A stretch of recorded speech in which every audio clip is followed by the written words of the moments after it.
بسم اللہ الرحمن الرحیم الحمدللہ رب العالمین الصلاۃ والسلام علی خاتم النبیین اللہم صلی علی سیدنا محمد وعلی آل سیدنا محمد۔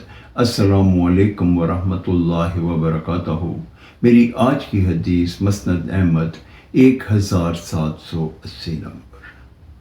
حضرت عباس رضی اللہ تعالیٰ عنہ سے مروی ہے کہ نبی کریم حضرت محمد صلی اللہ علیہ وآلہ وسلم نے ارشاد فرمایا کہ جب ہم سجدہ کرتے ہیں تو 7 ہڈیاں ہمارے ساتھ سجدہ کرتی ہیں۔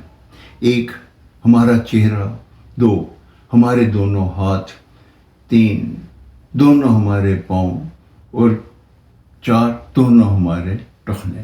یہ ملا کے 7 ہڈیاں ہو جاتی ہیں۔ اللہ تعالی ہمیں سجدوں کی اطاعت کرنے کی توفیق عطا فرمائے، آمین یا رب العالمین۔ السلام علیکم ورحمۃ اللہ وبرکاتہ۔